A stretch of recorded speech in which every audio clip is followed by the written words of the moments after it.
कहते हैं कुछ चेहरे इतने खूबसूरत होते हैं कि उनके पीछे छुपा हुआ सच इंसान सहन ही नहीं कर पाता। रात के 2:17 हो रहे थे। शहर से बहुत दूर जंगल के किनारे बसा हुआ एक पुराना गांव, चंद्रपुर। इस गांव में शाम ढलने के बाद कोई भी लड़की कभी अकेले बाहर नहीं निकलती, और जो निकला वह कभी वापस नहीं आया। गांव वाले कहते थे जंगल के पुराने मंदिर के पास एक लड़की दिखाई देती है, सफेद साड़ी, खुले बाल और आंखें बिल्कुल जिंदा इंसान जैसी। उसका नाम था माया। कुछ लोग कहते थे वह भूत है, कुछ कहते वह पिशाचिनी है, लेकिन सच्चाई सबसे ज्यादा भयानक थी।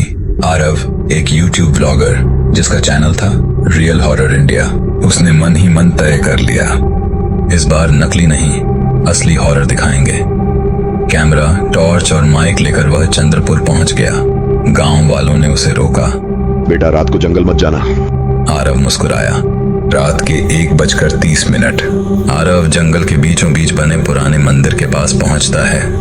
अचानक घुंघरुओं की आवाज, और तभी वह दिखाई देती है। सफेद साड़ी, गीली मिट्टी से सने हुए पांव और चेहरे पर एक बिल्कुल सामान्य सी मुस्कान।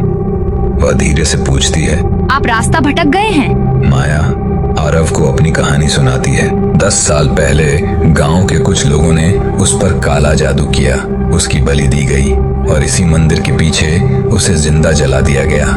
माया फुसफुसाकर कहती है, मेरी लाश यहीं कहीं दबी हुई है। आरव का ध्यान अपने कैमरे की स्क्रीन पर जाता है। माया का प्रतिबिंब कैमरे में दिखाई नहीं दे रहा होता, और तभी आरव एक और डरावनी चीज नोटिस करता है। माया के पांव उल्टे होते हैं।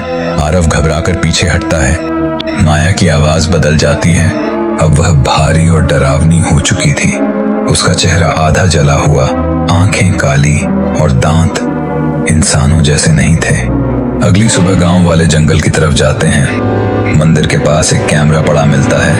रिकॉर्डिंग अब भी चल रही होती है। वहीं पास में आरव की लाश। माया सीधे कैमरे की तरफ देखती है और मुस्कुराकर कहती है, अगला कौन?